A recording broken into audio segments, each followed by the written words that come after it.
बद्री विशाल भगवान की जय, शंकर भगवान की जय, पवन सुत हनुमान की जय।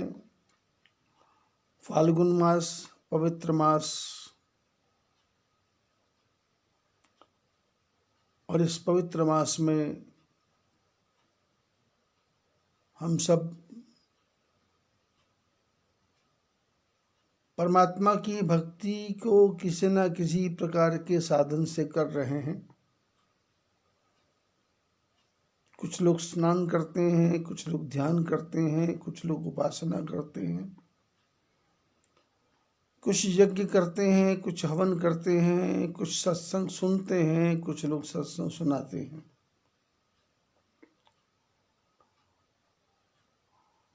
और ये सब करने का एक ही उद्देश्य है कि जब तक हम सत्संग सुनते या सुनाते हैं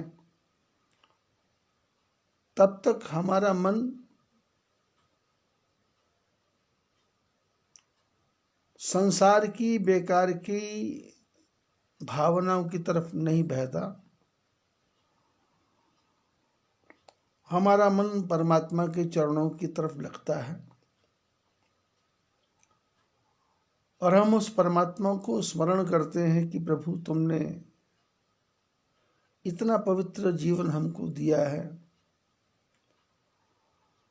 और जीवन के साथ आंखें दी, कान दिया, नाक दिया, शरीर दिया, स्वस्थ शरीर दिया, स्वस्थ चित्त, स्वस्थ बुद्धि, स्वस्थ वाणी, स्वस्थ विचार। और ऐसे स्वस्थ विचारों में से हम सब उपनिषद, गीता, रामायण, भागवत, इन सब शास्त्रों का अध्ययन कर रहे हैं, श्रवण कर रहे हैं, पठन कर रहे हैं, पाठ कर रहे हैं।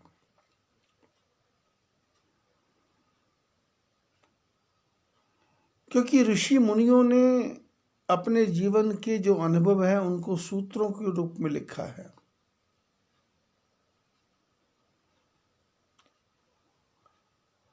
सूत्र को दूसरे शब्दों में फार्मूला कहते हैं, टेक्निक कहते हैं, तरीका कहते हैं। राम कहने का मजा जिसकी जुबां पर आ गया, मुक्त जीवन हो गया, चारों पदार्थ पा गया। राम राम राम राम कहना नहीं, राम कहने का मजा जिसकी जुबां पर आ गया, मुक्त जीवन हो गया, चारों पदार्थ पा गया। राम राम सब कोई कहे, ठग ठाकुर और चोर, बिना प्रेम रीझे नहीं, नटवर नंद किशोर। सिर्फ राम राम कहने से नहीं होगा, उसके पीछे की भावना क्या है, उसके पीछे का उद्देश्य क्या है।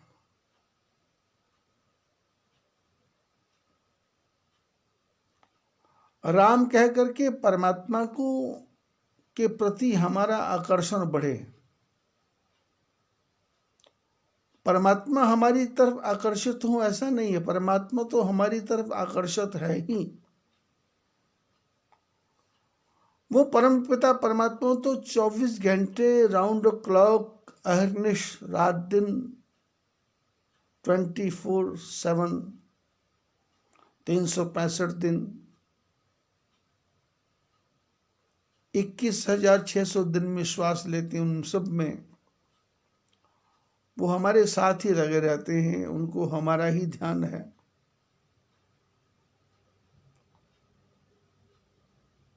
एक भी सांस रुक न जाए, एक भी सांस घट न जाए, एक भी सांस का ह्रास न हो जाए।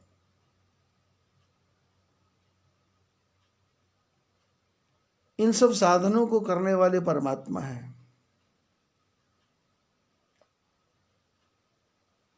और शास्त्रों ने कहा कि इस लाइन पे, इस रास्ते पे चलना हो तो सतगुरु वैद्य वचन विश्वासा, संयम सो न विषय की आशा। सतगुरु रूपी वैद्य के ऊपर विश्वास करना है।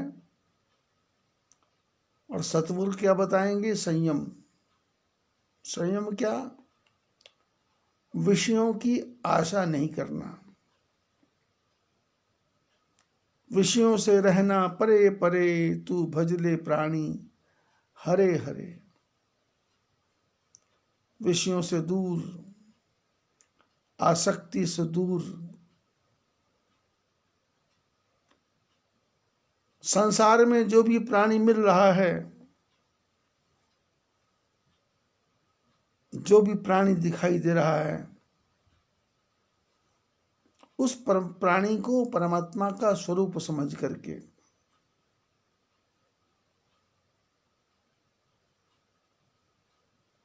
सी राममय सब जग जानी, करो प्रणाम जोर जुग पानी।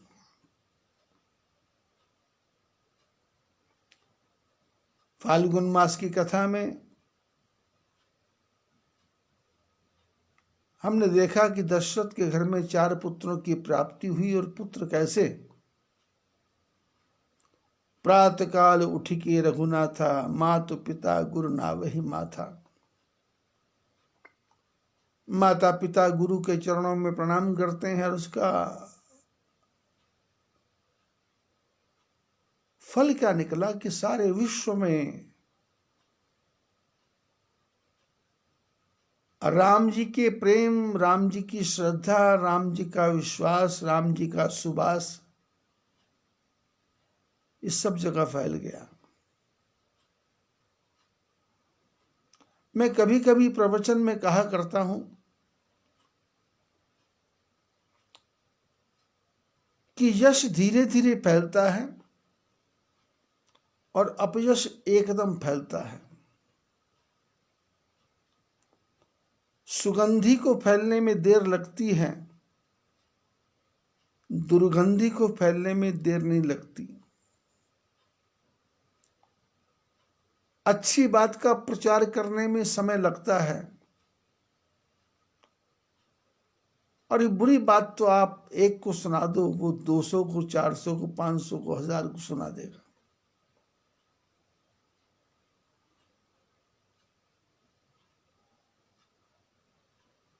याज्ञवल्क्य कहते भरद्वाज जी, विश्वामित्र महामुनि ज्ञानी, बस ही विपिन शिव शुभ आश्रम जानी। विश्वामित्र नाम के महात्मा जंगल में निवास करते थे, सुंदर आश्रम बना करके।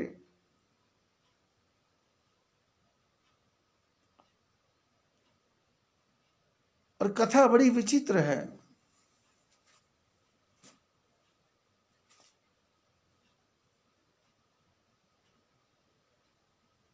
विश्वामित्र वशिष्ठ जी की बहुत ही मैत्री थी, मित्रता थी।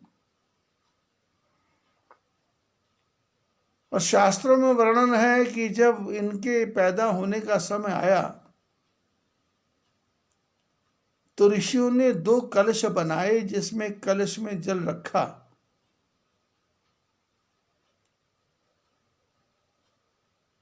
और एक जल में ब्राह्मण तेज था, एक जल में क्षत्रिय तेज था। तो विश्वामित्र जी की माता जी ने एक बार सोचा कि दूसरे कलश का जल मैं पी लूं। जिसने कलश की अदला बदली कर ली, जिसमें क्षत्रिय तेज था उसको उठा करके अपनी तरफ कर लिया, ब्राह्मण तेज एक तरफ कर दिया। ब्राह्मण तेज का जो जल था वो वशिष्ठ की मां ने प्राप्त कर लिया और विश्वामित्र की मां ने राजसी तेज था उसको प्राप्त कर लिया। और परिणाम क्या हुआ? विश्वामित्र में रजोगुण आ गए और वशिष्ठ महाराज में सतोगुण आ गए।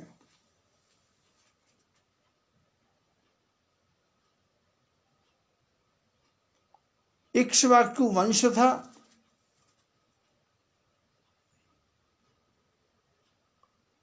इक्ष्वाकु वंश में पुरोहित की आवश्यकता पड़ी। इक्ष्वाकु ने वशिष्ठ से कहा कि तुम हमारे कुल के आचार्य बन जाओ। तो वशिष्ठ महाराज ने कहा, आपके कुल का आचार्य बनूंगा, पुरोहित बनूंगा। पुरोहित बनूंगा, पूजा करवानी पड़ेगी, पूजा करवाऊंगा, दक्षिणा मिलेगी। कभी दक्षिणा कम हो गई, कभी दक्षिणा ज्यादा हो गई, कभी मन के अनुसार पूजा नहीं हुई, कभी मन के अनुसार यजमान ने पूजा नहीं करवाई, कभी मेरा मन नहीं पूजा करवाने का हुआ। तो समस्या बिगड़ जाएगी, मन में वैमनस्य पैदा हो जाएगा, विरोध पैदा हो जाएगा। इसलिए मैं पुरोहित धर्म स्वीकार नहीं करता। तो इक्ष्वाकु जी ने समझाया कि हमारे कुल में राम पैदा होने वाले हैं, जो संसार के परमात्मा हैं। अभी तो आपको अच्छा लगता नहीं, जब राम पैदा होंगे तो उस समय आपके मन का सारा समाधान हो जाएगा।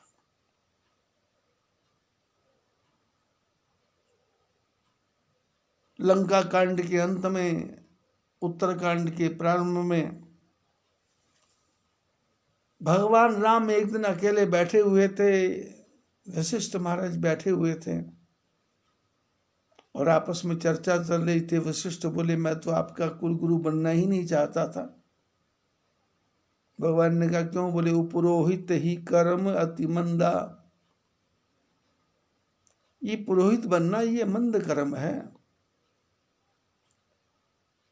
क्योंकि यजमान को प्रसन्न करने के लिए कभी झूठ भी बोलना पड़ता है, कभी सत्य भी बोलना पड़ता है, कभी डराना भी पड़ता है, कभी बहकाना भी पड़ता है, और कभी उसको धर्म के मार्ग में लगाने के लिए टेढ़ी मेढ़ी बातें भी करनी पड़ती हैं। लेकिन राम देख सुन चरित तुम्हारे, जड़ मोह ही बुध हो ही सुखारे। पर प्रभु आपके चरित्रों को जब देखा सुना, तो इन चरित्रों को देख करके मूर्ख लोग मोहित हो जाते हैं, लेकिन बुद्धिमान लोग सुखी हो जाते हैं। मैं आपका कुलगुरु बन गया।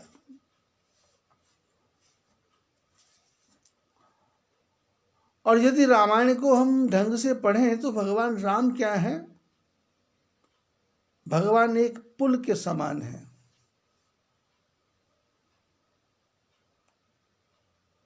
वशिष्ठ विश्वामित्र जी के बीच में पुल बनाया, जनक परशुराम जी के बीच में पुल बनाया,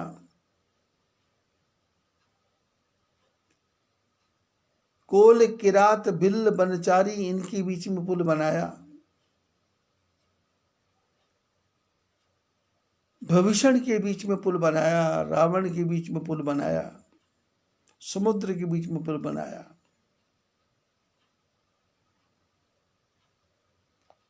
शास्त्र कहते हैं नदी बहुत विशाल हो तो बड़े से बड़ा तैराक भी पार हो जाता है, लेकिन नदी ज्यादा ही तेज हो तो बड़े से बड़े तैराक का भी डूबने का खतरा रहता है।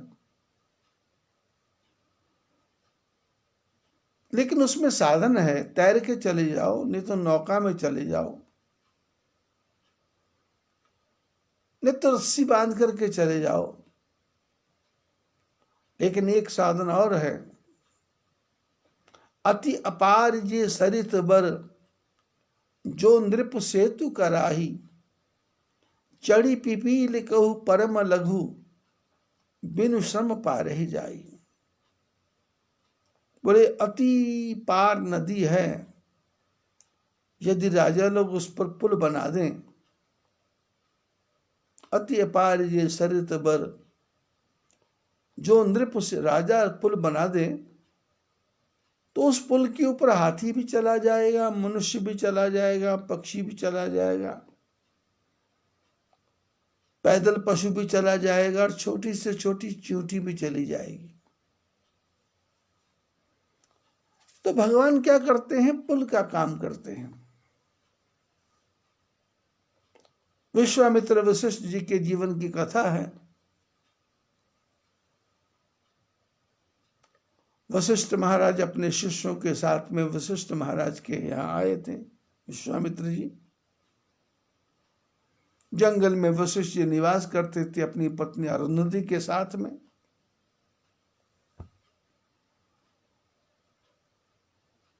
विश्वामित्र अपार सेना लेकर के आए, अपने संबंधियों को, मित्रों को, सबको लेके आए, और वशिष्ठ महाराज ने इतना स्वागत किया, इतना स्वागत किया कि विश्वामित्र के लोग प्रसन्न हो गए कि ये जंगल में रहने वाला महात्मा इतना संपत्ति ला कहां से रहा है, वस्तुएं कहां से ला रहा है।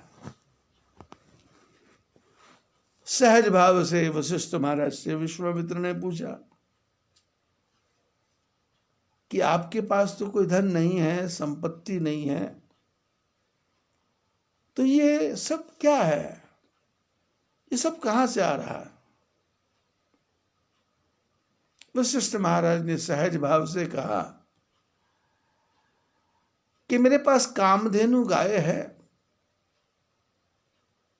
वो कामधेनु गाय मैं जो भी कामना करता हूं उस कामना की पूर्ति करती है, और जिस वस्तु की इच्छा भी करती है वो सारी इच्छाएं पूर्ति हो जाती हैं। स्वागत हुआ, सत्कार हुआ, सम्मान हुआ। लेकिन जब विश्वामित्र जाने लगे तो बोले, वशिष्ठ महाराज से एक प्रार्थना है। बोलिए क्या? बोलिए आप कामधेनु गाय आप रख करके क्या करेंगे? आप अकेले जंगल में रहते हैं, आपके 100 पुत्र हैं, इनके लिए क्या आवश्यकता है? आप कामधेनु गाय मेरे को दे दें और उसके बदले लाखों गाय मेरे से ले लें। वशिष्ठ महाराज ने कहा ये नहीं हो सकता, कामधेनु गाय नहीं दी जा सकती, और बदले में मेरे को ज्यादा गाय की आवश्यकता ही क्या है? एक ही कामधेनु बहुत है, सेवा भी करनी पड़ती नहीं है, स्वयं ही सब कुछ हो जाता है। मेरा जीवन सहज भाव से चलता है। विश्वामित्र जी के मन में विक्षोभ पैदा हो गया, दुख पैदा हो गया, और विचार आया कि इस वशिष्ठ के पास में कामधेनु आई कहां से? तो पता लगा ब्रह्म तेज से आई। विश्वामित्र जी ने सोचा कि मैं भी ब्रह्म तेज को प्राप्त करूं। विश्वामित्र जी राजऋषि थे, वशिष्ठ महाराज ब्रह्म ऋषि थे। विश्वामित्र जी ने विचार किया कि ब्रह्म ऋषि बनने के लिए क्या करना है? तपस्या, साधना, प्रतीक्षा, इंद्रियों का शमन, विचारों का शमन। अपने जीवन के जितने भी दिन थे इसी काम में लगा दिए। लेकिन होता क्या था? विश्वामित्र जी ने त्रिपुंड लगाना शुरू कर दिया, लेकिन शस्त्रों को पकड़ना नहीं छोड़ा।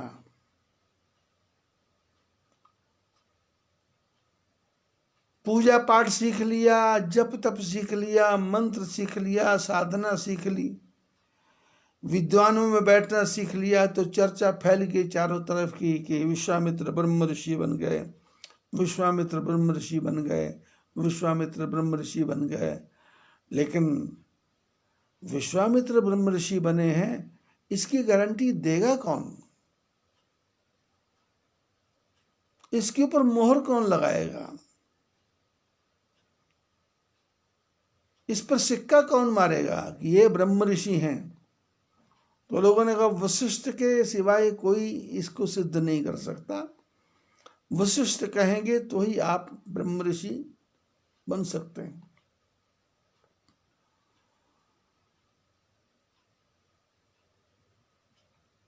विश्वामित्र ब्रह्म ऋषि के वशिष्ठ महाराज के पास आए, युद्ध की तैयारी की, 100 पुत्रों का हनन कर दिया, बड़े बड़े शस्त्र अस्त्र चले, लेकिन कामधेनु को प्रभाव से विश्वामित्र का कोई भी शस्त्र वशिष्ठ के ऊपर काम नहीं कर सका।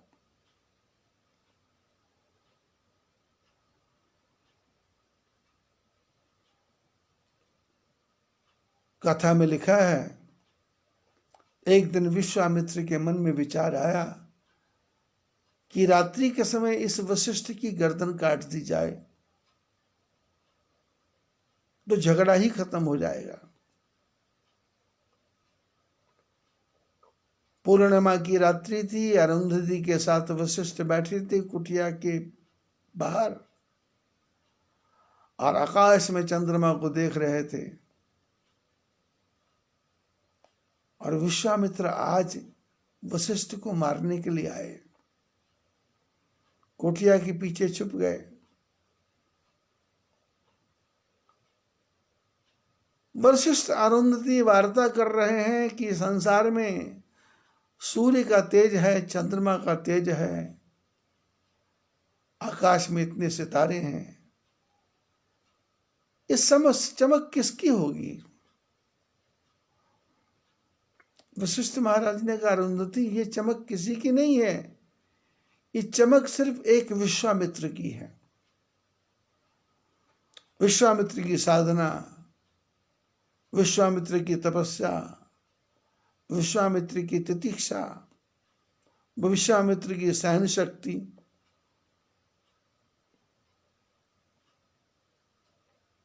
अरुंधति ने कहा कि आप अभी कह रहे हैं विश्वामित्र ब्रह्मर्षि हैं, तेज वाले हैं, लेकिन वो जब जब भी आपके सामने आते हैं तो आप उनको राजऋषि क्यों कहते हैं?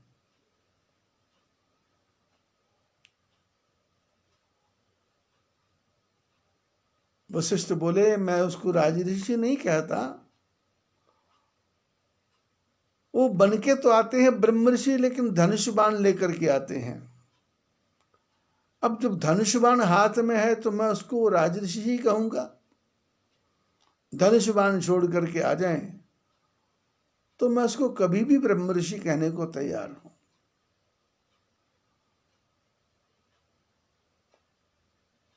कुटिया के पीछे छुपे हुए विश्वामित्र आत्मग्लानि में दुखी हो गए, शस्त्र अस्त्र छोड़ करके वशिष्ठ महाराज के चरणों में आके प्रणाम किया और वशिष्ठ महाराज ने कहा, आओ ब्रह्मर्षि। विश्वामित्र जी की आंखों में आंसू आ गए, अश्रुपूर्ण नेत्रों से विश्वामित्र बोले कि प्रभु, मैंने आपके 100 पुत्रों का वध किया, आपने कुछ बुरा नहीं माना और आपने मेरे को ब्रह्मर्षि कहा, मेरी उपेक्षा नहीं की, मेरा अनादर नहीं किया, मेरा सत्कार किया। वशिष्ठ महाराज बोले, ये तो संसार का खेल है, आया है सो जाएगा, राजा रंग का फकीर। तुमने किसी पुत्रों को मारा नहीं है, उनकी उम्र पूरी हो गई, आयु पूरी हो गई, वो चले गए, इसलिए इन बातों में कुछ रखा नहीं है। वशिष्ठ ने, विश्वामित्र जी ने शस्त्र अस्त्र का त्याग कर दिया और जंगल में रहने लगे। विश्वामित्र, अब क्या है, विश्वामित्र महामुनि ज्ञानी। पहले क्या था, राजऋषि, लेकिन वशिष्ठ महाराज ने टाइटल दिया विश्वामित्र महामुनि ज्ञानी, बसहि विपिन शुभ आश्रम जानी। यह जप यज्ञ योग मुनि करही, अति मारीच सुबाह डरही। विश्वामित्र महामुनि ज्ञानी जंगल में निवास करते थे। पहले राजऋषि थे, लेकिन अब सब छोड़ दिया, जंगल में निवास करते हैं। तो वहाँ क्या करते हैं? जप योग यज्ञ करते हैं। और जप योग करते हैं तो राक्षस आते हैं, मारीच आते हैं, सुबाहु आते हैं, ताड़का आते हैं। यदि पहले की अवस्था होती तो धनुष बाण उठाते, सबको मार देते, लेकिन अब तो अवस्था चेंज हो गई, क्योंकि राम जी ने सेतु बना दिया विश्वामित्र वशिष्ठ के बीच में। देखत यज्ञ निशाचर धावहि, करहि उपद्रव मुनि दुख पावहि। जब यज्ञ होता तो राक्षस भाग के आते, उपद्रव करते, और महात्मा लोग बहुत दुखी होते। गाधी तनय मन चिंता व्यापी, हरि बिनु मरहि न निशिचर पापी।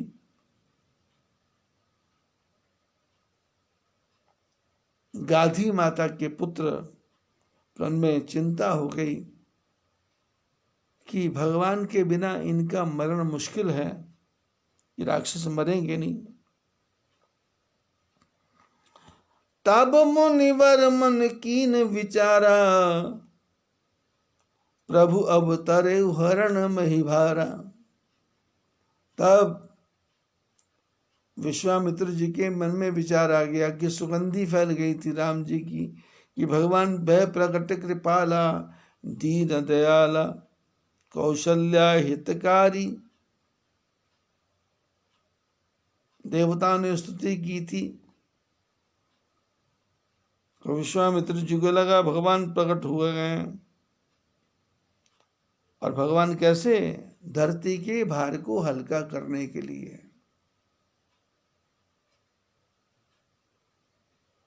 धरती का भार हल्का।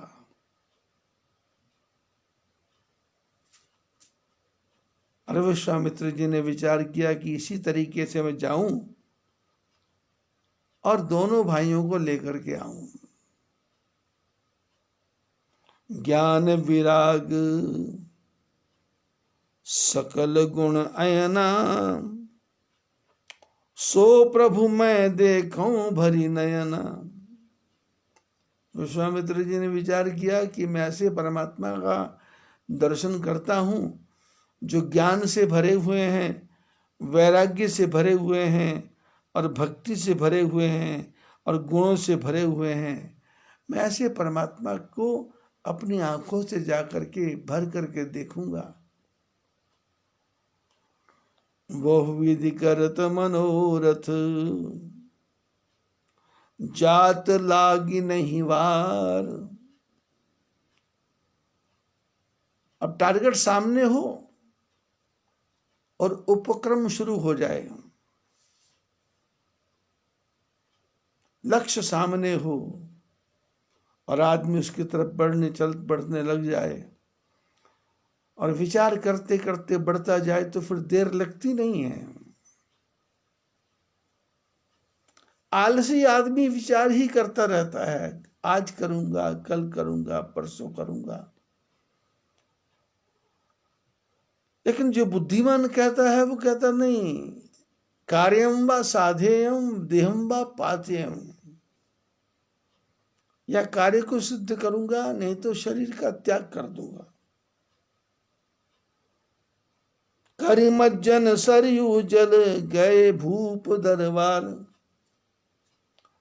सरयू नदी के किनारे पर जाकर के स्नान किया, और उसके बाद में विश्वामित्र जी दशरथ के घर पहुंचे।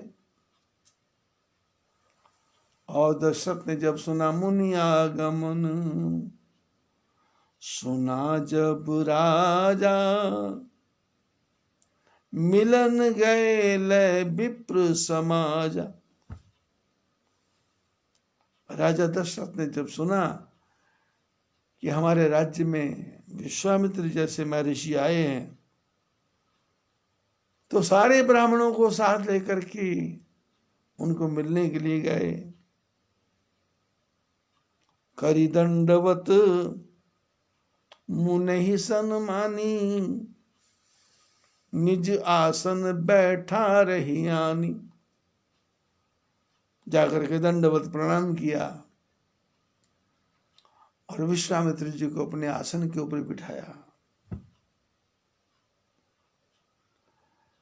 चरण पखारी कीन अति पूजा, मौसम आज धन नहीं दूजा। विश्वामित्र जी के चरणों को धोया, पूजा की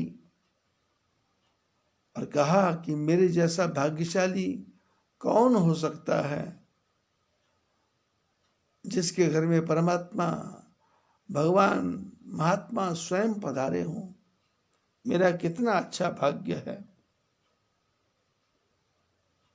विविध भांति भोजन करवावा, मुनिवर हृदय हर्ष अति पावा। अनेकों प्रकार का भोजन बनाया, महापुरुषों ने भोजन किया और खूब आनंद आया। और उसके बाद में पुनि चरणन मेले सुतचारी, राम दे की मुनि बिरति बिसारी। चारों बेटों को बुलाया गया और बुला करके महात्मा के चरणों में प्रणाम करवाया गया। राम लक्ष्मण भरत शत्रुघ्न। और विश्वामित्र जी किसी की तरफ देखते नहीं है। जब राम जी के चेहरे की तरफ देखा तो विश्वामित्र जी की तो समाधि लग गई, ध्यान मग्न हो गए, डूब गए अंदर तक कि जिसको पाना चाहता था वो मेरे सामने है।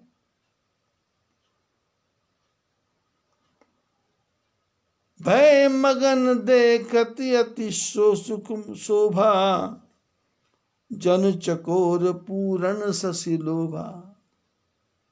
जैसे चकोर चंद्रमा को देखता है ऐसे ही विश्वामित्र जी राम जी को देख रहे हैं।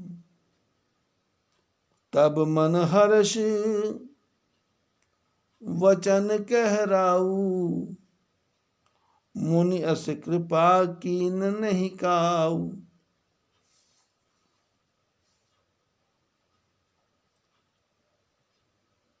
विश्वामित्र जी राम को देख रहे थे, लक्ष्मण भरत शत्रुघ्न को देख रहे थे। सभा में सुंदर वातावरण बना हुआ था, सब लोग प्रसन्न थे। राजा ने प्रसन्न होकर कहा कि प्रभु, हे महात्मा जी, ऐसी कृपा आपने आज तक हमारे ऊपर नहीं की। कभी आप हमारे महलों में पधारे नहीं। कही कारण आगमन तुम्हारा, कहु सुख करत न लाव उबारा। प्रभु, किस लिए पधारे हो? आप आज्ञा करो, मैं आपकी आज्ञा का पालन करने में देर नहीं लगाऊंगा। बस एक शब्द है ये, आदमी को तोल मोल के बोल बोलने चाहिए।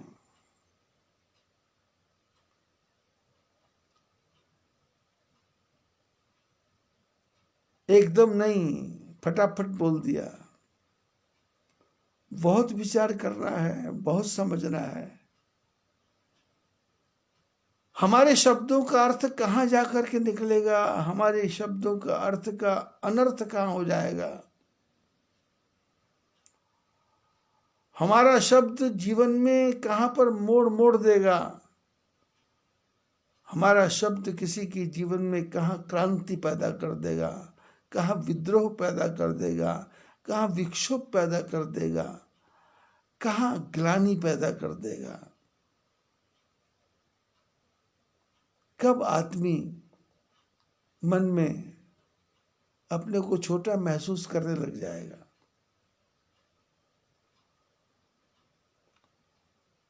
शास्त्र कहते हैं भगवान ने जीभ एक दी है, एक बार बोलना है। 2 कान दिए हैं तो 2 बार सुनना है, और फिर दिमाग दिया है तो 1000 बार विचार करना है। बिना विचारे जो करे वो पीछे पछताए, काम बिगाड़े आपनो जग में होत हंसाए।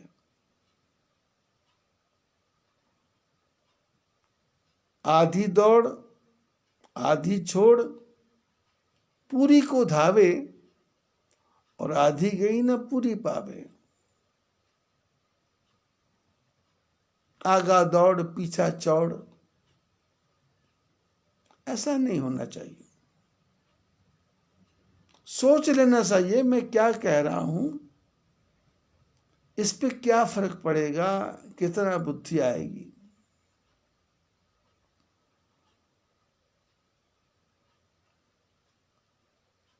हमारे एक शिष्य हैं रविंद्र टेकड़ीवाल जी,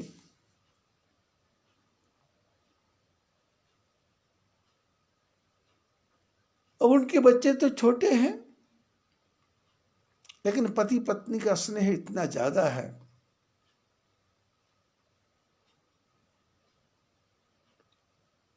कि एक दिन मेरे को बोले कि आपका खजाना कमरे में रखा है। हालांकि अपने को देखने की आवश्यकता नहीं, क्योंकि शिष्य का खजाना सारा गुरु का ही होता है, और गुरु का खजाना सारा शिष्य का होता है। शिष्य चाहता है गुरु सुखी हो, गुरु चाहता है शिष्य सुखी हो। और शिष्य गुरु के बारे में तो यहां तक लिखा है कि शिष्य तो ऐसा चाहिए गुरु को सब कुछ दे, और गुरु भी ऐसा चाहिए शिष्य से कछु ना ले। लेकिन आजकल समस्या क्या हो गई, लोभी गुरु लालची चेला, बीच नरक में ठेलम ठेला।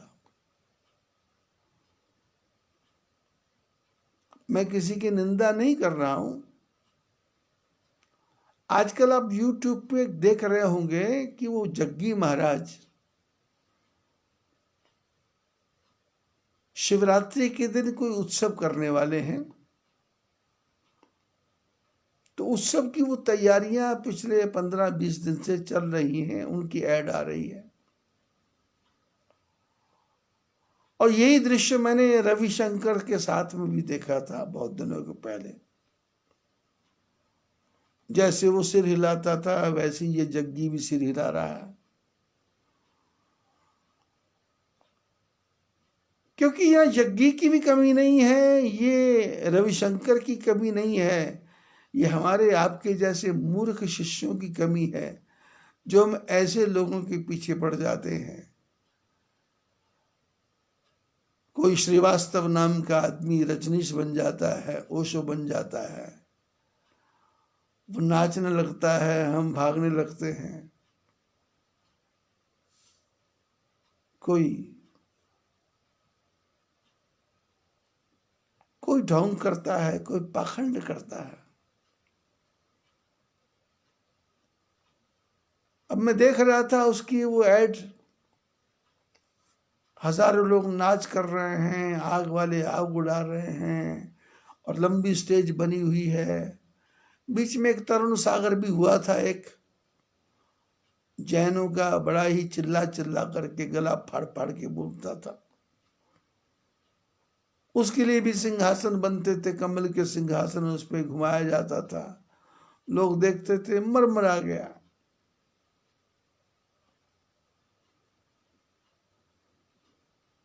ये पाखंड की अति है।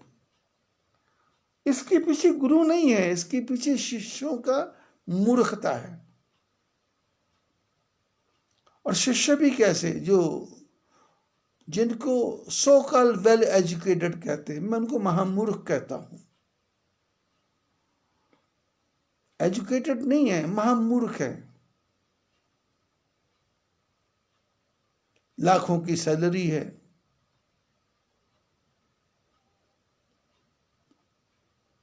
करोड़ों रुपए गुरु के पास आ रहे हैं, और आजकल वो नया है, डांस शुरू कर रहा है, सिर हिला रहा है, और वो रुद्राक्ष का दान दे रहा है, और रुद्राक्ष हाथ में आ रहा है। जो काम जग्गी महाराज आज कर रहा है वो मैंने 33 साल, 40 साल, 35 साल पहले कर रखा है। लेकिन पाखंड के साथ नहीं किया था, श्रद्धा के साथ किया था। शायद भारत के 1 लाख परिवारों में वो रुद्राक्ष आज भी तेल में उनके घरों में मेरा पड़ा हुआ है।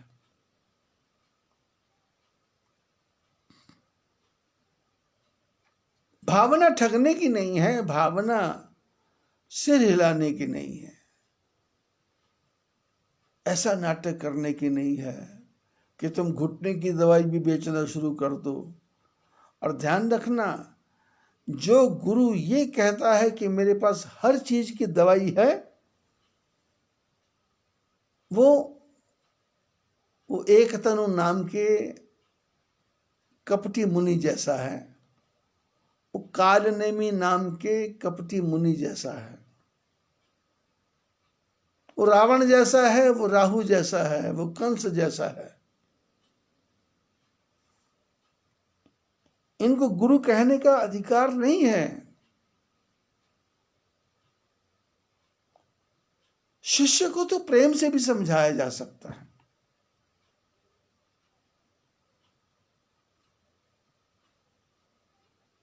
अब वो बच्चा रविंद्र की जिसकी बात कर रहा हूं मैं, टेकड़ीवाल, पता नहीं उसके मन में क्या भावना आई। जब भी मैं वह पहुंचता हूं तो उसकी धर्मपत्नी को चिंता लगी रहती है, आपका स्वास्थ्य ठीक है क्या? फोन पे भी बात करते हैं तो बड़ा सावधान होकर फोन से बात करना पड़ता है, क्योंकि फोन के पास बात करें तो सांस की आवाज जाती है, तो उनको लगता है कि सांस का रोग है आपको, जबकि ऐसा कुछ भी नहीं है। तो उनकी तरफ से क्या है, गुरु महाराज आज के बाद जितनी भी दवाई का पैसा लगेगा वो मैं दूंगा। तो पिछले महीने 2-3 महीने पहले 14,000 रुपया लगा था, 12,000 भेजा उन्होंने, दो सुनने में कमी हुई होगी। इस बार मैंने डॉक्टर को चेंज किया तो उसने वही दवाई 8,000 में दी मेरे को, तो मेरे अकाउंट में आ गया। लेकिन होता क्या है, किसी को भी कोई वचन देना हो तो उस वचन को देने से पहले सोच लेना चाहिए कि उस वचन का पालन हो सकता है या नहीं हो सकता। वैसे तो गुरु महाराज के चरणों में दिया हुआ दान वो दान नहीं है, वो तो एक बीज है। उसने 10 गुना, 100 गुना, 1000 गुना, लाख गुना बन करके आगे बढ़ना है। क्योंकि मैं ये किसी के जीवन की बात नहीं कर रहा, मैं अपने जीवन की बात कर रहा हूं। मेरे अपने जीवन में मैंने कथा की, सत्संग किया, पूजा की, पाठ किया, व्रत किया, शिवरात्रि की, बड़े बड़े उत्सव किए। उसमें जो भी धन आया उसको मैंने अपने ऊपर खर्च नहीं किया।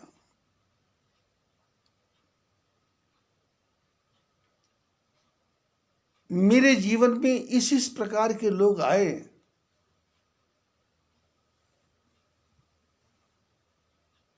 कि जिन्होंने 4-4, 5-5 लाख रुपया मेरे नाम पर जमा किया। शिव भगवान जी शर्मा गुवाहाटी में शर्मा राइस मिल वाले हैं।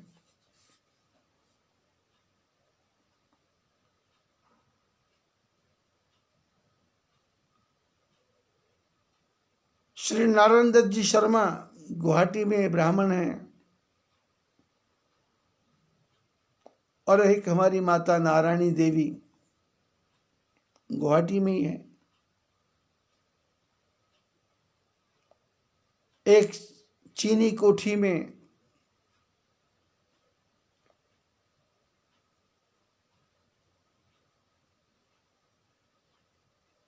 मंत्री थे,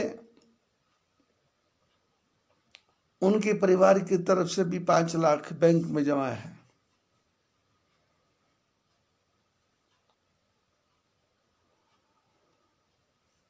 उन सब का कहना है कि किसी के भी इस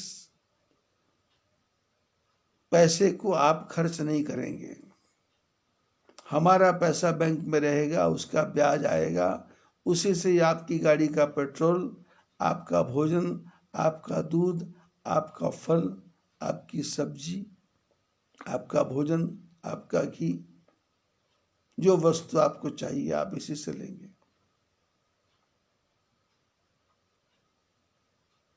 और दवाई के लिए तो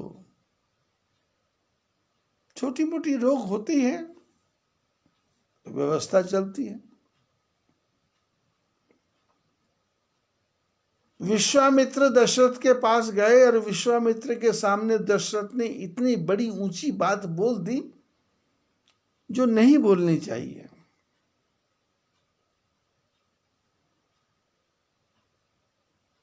दशरथ ने पूछा, कही कारण आगमन तुम्हारा, आप किस लिए आए हो? कहो सो करत न लाभं बारा, आप कहो मैं करने में देर नहीं करूंगा। बस ये दो शब्द है, आप कहो मैं करने में देर नहीं करूंगा। बस ये छोटी सी रेखा है, ये विभाजन पैदा कर देती है। इसकी जगह ये बोल सकता था कि आपका आशीर्वाद होगा तो मैं करने की चेष्टा करूंगा, आप आज्ञा करो मैं करने को तैयार हूं, देर नहीं करूंगा। नहीं नहीं नहीं, आप आज्ञा करो और यदि मैं उसके अनुसार योग्य होऊंगा तो मैं उसको करने की चेष्टा करूंगा। अब जब विश्वामित्र जी को खुली छूट मिल गई तो विश्वामित्र ने कहा, असुर समूह सतावहि मोही, मैं याचन आयो नृपतोहि। विश्वामित्र जी ने कहा कि जंगल में राक्षस लोग मेरे को सताते हैं। वशिष्ठ महाराज सुन के मुस्कुरा रहे थे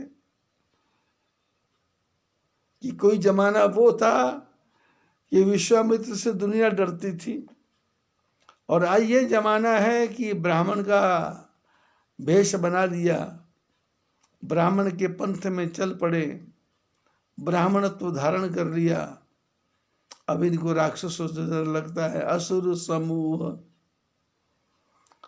सतावहि मोही, मैं याचन आयो नृपतोहि। अनुज समेत देहु रघुनाथा, निश्चर बध में होव सनाथ। विश्वामित्र जी ने कहा, देखो भाई, जंगल में रहता हूं मैं, यज्ञ करता हूं, पूजा करता हूं, राक्षस आते हैं मेरे यज्ञ में विध्वंस करते हैं, मैं तुम्हारे से, तुम्हारा छोटा जो लड़का लक्ष्मण है उसके साथ में राम जी को लेने आया हूं। अनुज समेत देहु रघुनाथा, निश्चर बध में होव सनाथा, मैं उनका वध करके सनाथ हो जाऊंगा। और ये जो मैं मांग रहा हूं, देहु भूप मन हर्षित, तजहु मोह अज्ञान, धर्म सुजस प्रभु तुमको, इन कहे अति कल्याण। बड़ी ऊंची बात बोली विश्वामित्र जी ने कि मैं जो मांग रहा हूं राजन, इसको प्रसन्न होके देना, प्रसन्न होके देना। क्योंकि दान के बारे में शास्त्रों में लिखा है, दान कैसा? आप दिया सो दूध बराबर, और मांग लिया तो पानी, छीन लिया तो खून बराबर, कह नानक गुरबाणी।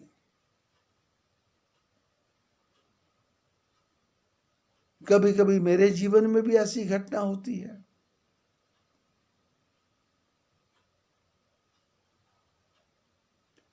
कुछ लोग अपने आप देते हैं, कुछ लोग दूसरों के कहने से देते हैं, और कुछ लोगों को लोग जबरदस्ती दिलवाते हैं। और मैंने देखा अपने जीवन में, जिन्होंने अपने आप धन दिया तो मेरे मन को भी शांति होती है, मेरे आश्रम में भी शांति होती है, और देने वाले के मन में भी शांति होती है। लेकिन किसी ने कहा जबरदस्ती दिया तो वो उतना आनंद नहीं देता। एक प्रकार से बुरे बुरे सपने आते हैं, गंदे गंदे विचार आते हैं, मार काट की बातें आती हैं, सपने में नींद नहीं आती, रात में नींद नहीं आती, नींद भी आती है तो ऐसा लगता है नींद पूरी नहीं हुई, कभी भी नींद खुल जाती है। और कहीं कोई जबरदस्ती का दान आ गया, फिर तो बेचैनी इतनी बढ़ती है कि जब तक वो पैसा खत्म ना हो जाए तब तक चैन नहीं आता। अब मैं भी क्या करता हूं, मेरे जीवन में भी घटनाएं होती हैं। कोई बोलता है मेरी बेटी की शादी है, कितना पैसा चाहिए? तो बेचारा डर के मारे बोलता 10,000। मैं बोलता चलो 20,000 भेज देते हैं। अभी पिछले दिनों हमारे कोई परिचित थे, उनकी मां की आंखों का ऑपरेशन, कोरोना काल, ट्यूशन पढ़ाते हैं वो टीचर बच्चों को। अब बच्चे भी कहाँ आ रहे हैं। पिछले दिनों पिताजी के बीपी बढ़ गया, शुगर बढ़ गया, फोन आया। मैंने कहा क्या समस्या है? बोले कि ऐसा। मैंने कहा चलो 20,000 भेजता हूं। अभी 7-8 दिन पहले समस्या हुई कि मां की दोनों आंखों का ऑपरेशन होना है, तो किसी के हाथ से मैसेज आया कि ऐसे ऐसे। तो मैंने बोला भाई कितना? बोले वो बोलते 20,000। तो मैंने बात की, मैंने कहा भाई माँ की आंख के ऑपरेशन में कितना खर्चा आएगा? बोले 70-75 हजार खर्च आएगा। मैंने कहा तुम्हारे पास कितना है? बोले मेरे पास 25,000 है। तो मैंने कहा मैं 50,000 भेज देता हूँ, क्योंकि समस्या का है समय।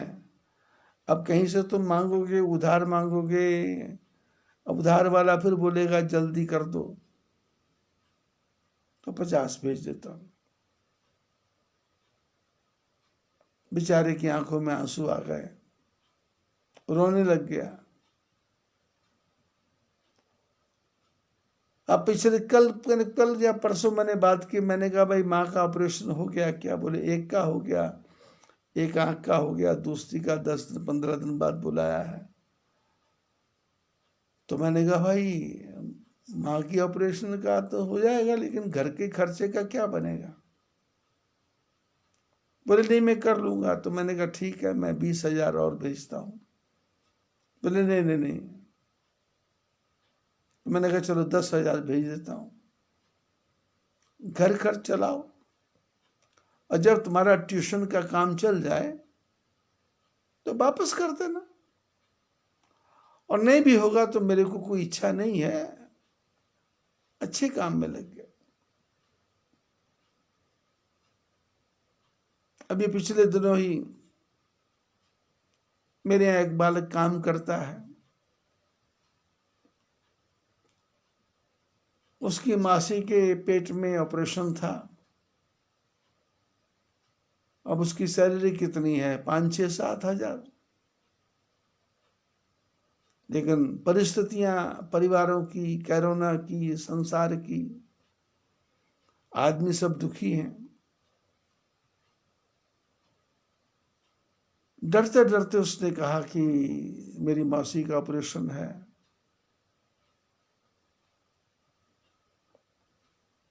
70,000 80,000 रुपये खर्च होगा। तो मैंने कहा व्यवस्था कितनी हो गई? बोले 65,000 की हो गई। तो मैंने कहा ठीक है। बोले आप मेरी तनख्वाह में से काट लेना। तो मैंने कहा ठीक है, 15,000 रुपये मैं दे देता हूँ। भेज दिया। 7-8 दिन के बाद में कल उसने अपनी वीडियो फिल्म दिखाई कि उसकी मौसी ठीक से होश में आ गई। तो फिर संध्या के समय मैंने कहा बेटे ऐसा है, मुझे 15,000 दिया है, उसमें से 10,000 मैंने तेरे को माफ कर दिया, 5,000 रुपये तुम्हारी तनख्वाह में से काटूंगा। वैसे मेरे मन में तो 15,000 ही देने की थी, लेकिन फिर मैंने देखा कि थोड़ा सा व्यवहार रूप में बाद में बोल देंगे, समझा देंगे। धर्म का पैसा धर्म में लगेगा तो धर्म उसका 1000 गुना बढ़ा करके आपके पास भेजेगा। धर्म की जड़ सदा हरी है। धर्म में दिया दान कभी खराब होता नहीं। धर्म की रोटी बंटती रहे, कभी परिवार में कोई भूखा मरता नहीं। धर्मनो गहना गति ही। लेकिन शर्त क्या है? आप सामने वाले को जो वचन दे रहे हैं उस वचन को बोलने से पहले तोल मोल लें, विचार कर लें कि हो सकेगा या नहीं हो सकेगा। फालतू के विचारों में मत पड़ो। विश्वामित्र जी ने कहा मैं याचन आयो नृपतो ही, और कहा कि देहु भूप मन हर्षित, तजहु मोह अज्ञान। ये मैं तुम्हारे से जो मांगता हूं, इसको प्रसन्न होके देना है, खुश होके देना है। और तजहु मोह अज्ञान, मोह को छोड़ देना है, अज्ञान को छोड़ देना है। गुरु को जो वचन दिया है उस वचन को पूरा करना है, और गुरु महाराज घाटा अपना पूरा करेंगे। मेरे को अपने शिष्य की बात याद आती है, कहना जरूरी है। मोहनलाल जी अग्रवाल हैं खामगांव में।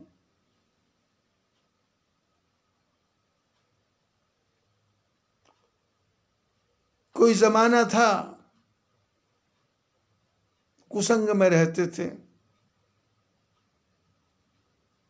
2 बेटियां, बेटा नहीं था।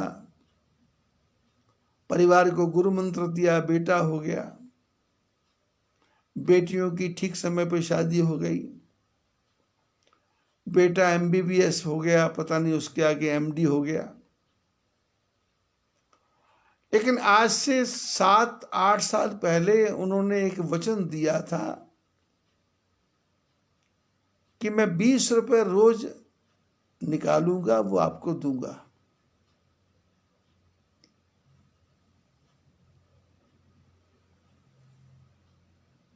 चार साल तक वो लगातार वो काम करते रहे।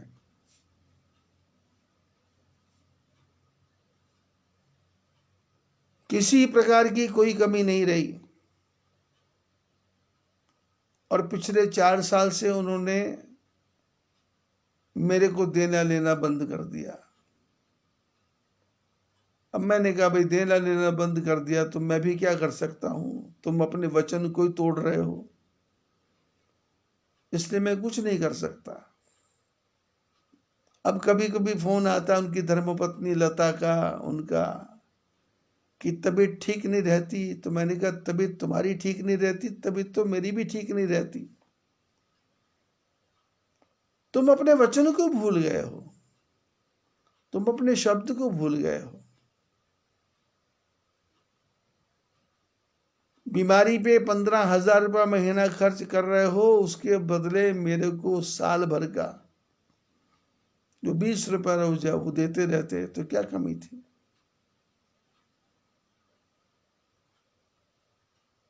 कोई घाटा नहीं था। गुरु से कपट नहीं, गुरु को वचन दिया है उसको पूर्ण करना है। और धर्म को दिया हुआ, धर्म की जड़ हरी है, वो तो कभी धोखा दे ही नहीं पाएगी।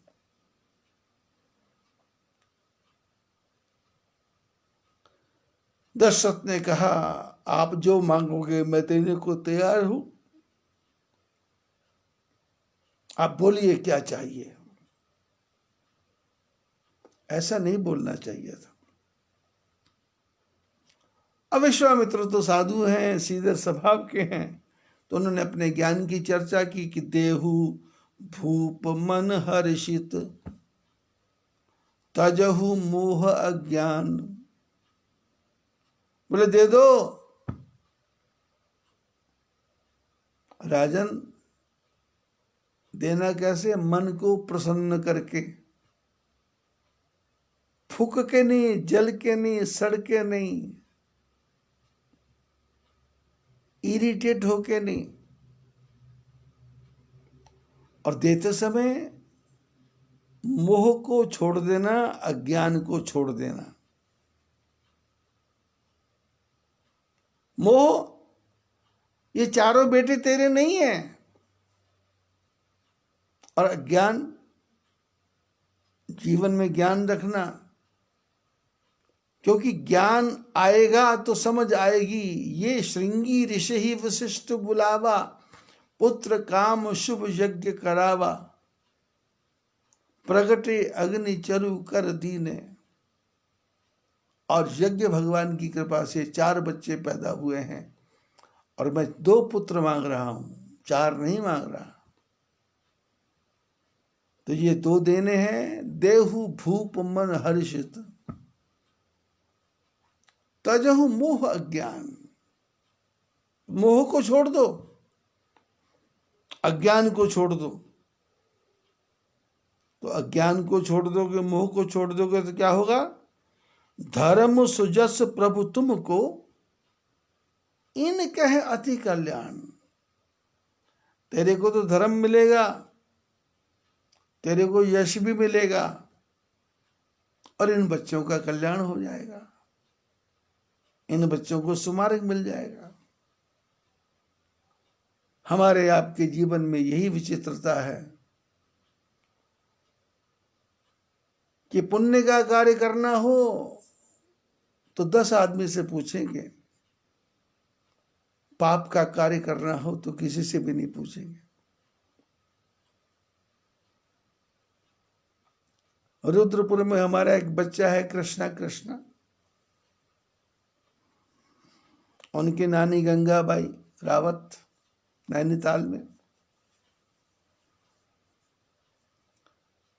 3-4 साल पहले शायद मैंने बच्चे को गुरुमंत्र दिया था, और बच्चा अच्छी एडमिशन में आया तो उसने कोई कुछ बनाया होगा, तो उसको कुछ पैसे मिले।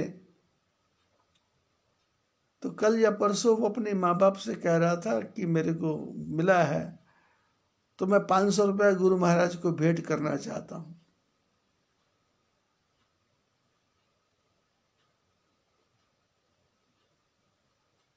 मेरे पास फोन आया, बच्चे का भी आया, माँ का भी आया, पिताजी का भी आया। मैंने कहा देखो, ऐसे आवश्यकता नहीं है, पर उसकी इच्छा है तो ठीक है, धर्म के काम में मन लगेगा तो धर्म तो 10 गुना बना के देगा, बोले डाल दो। उसने तुरंत डाल दिया 500 रुपये। ऐसे ही अकोला में तांतिया परिवार है, कभी कभी मेरे मन में आ जाता तो मैं उनको आदेश देता हूं कि 1100 रुपये भेजो, आ जाता है। लेकिन कब? देहु भूप मन हर्षित, तजहु मोह अज्ञान, प्रसन्न होके।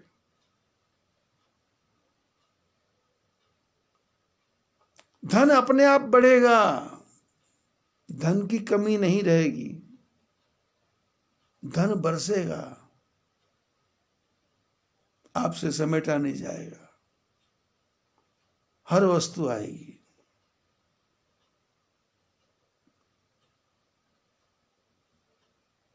विश्वामित्र बता रहे हैं, वशिष्ठ महाराज सुन रहे हैं, राम लक्ष्मण भरत शत्रुघ्न प्रणाम कर रहे हैं। लेकिन राजा दशरथ का क्या हाल है? बस वही हाल, मोहनलाल अग्रवाल जैसा। सोनी राजा अति अप्रिय बानी, राजा ने कैसी बाणी सुनी? अप्रिय। विश्वामित्र तो प्रिय बाणी बना के बोल रहे हैं, देहु भूप मन हर्षित। अब पिछले दिनों चर्चा हुई थी मोहनलाल जी से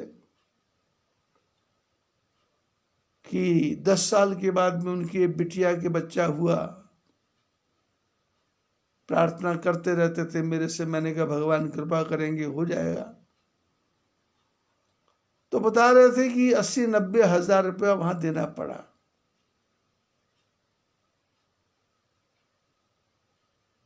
अब 80-90 हजार वहां देना पड़ा,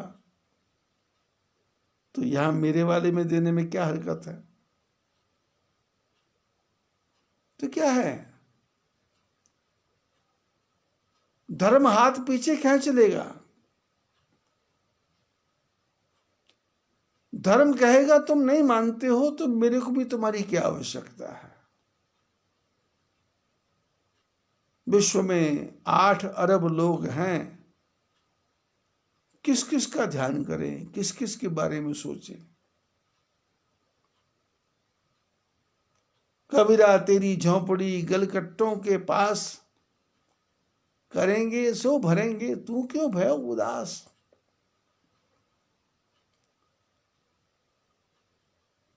अपना तो सिद्धांत है रास्ता बताना।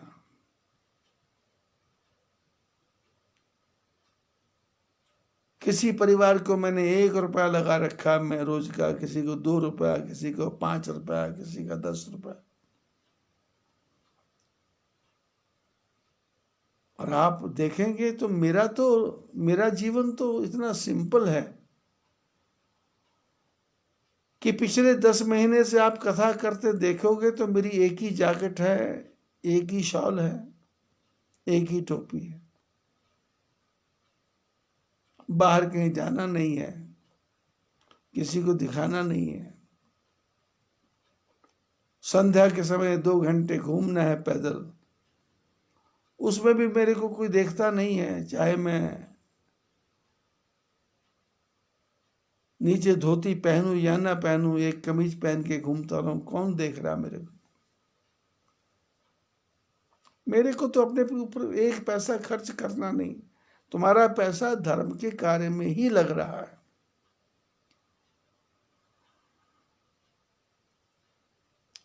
विश्वामित्र जी ने तो बड़े प्यार से समझाया, पर दशरथ को ये भाषा कैसी लगी? सुनि राजा अति अप्रिय बानी, हृदय कंप मुख दुति को मुलानी। राजा ने जब सुनी तो बाणी कैसे लगी? अप्रिय, कि जैसे किसी ने छाती पर पत्थर मार दिया हो, जैसे हृदय के टुकड़े टुकड़े कर दिए हो, जैसे शरीर के टुकड़े टुकड़े कर दिए हो। महापुरुष बोल रहे हैं। वशिष्ठ महाराज ने कहा था 4 पुत्र पैदा होंगे, श्रृंगी ऋषि वशिष्ठ बुलावा, तब दुख नहीं हुआ था। लेकिन ये 2 मांग रहे हैं तो अप्रिय हो गया।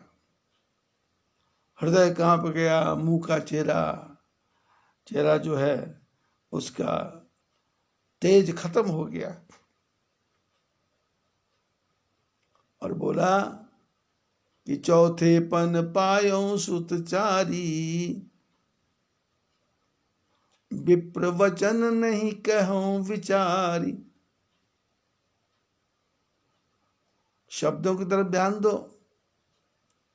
थोड़ी देर पहले जिनके चरणों की पूजा कर रहा था, बढ़िया भोजन करा रहा था, स्वागत कर रहा था, क्या चाहिए, क्या दे दूं, क्या मांगोगे, क्या लोगे, तो वही जो मांगोगे वो दे दूंगा। लेकिन वही आदमी क्या शब्द बोल रहा है कि महात्मा, मैंने चौथी अवस्था में ये बेटे प्राप्त किए हैं। अब इनको वो महापुरुष नहीं कह रहा, विप्र वचन नहीं कहे। पंडित, आपने कुछ विचार करके वचन नहीं कहे, आपने कुछ विचार करके वचन नहीं कहे। वशिष्ठ महाराज सुन रहे थे। उन्होंने सोचा अभी जल्दी में उत्तर देंगे तो बात बिगड़ जाएगी, थोड़ा रुक करके उत्तर देते हैं। वशिष्ठ महाराज उत्तर दे रहे हैं और विचार कर रहे हैं। हम भी विचार करते हैं। आज की कथा इतनी। फाल्गुन मास में अच्छे अच्छे कर्मों की तरफ ध्यान दो।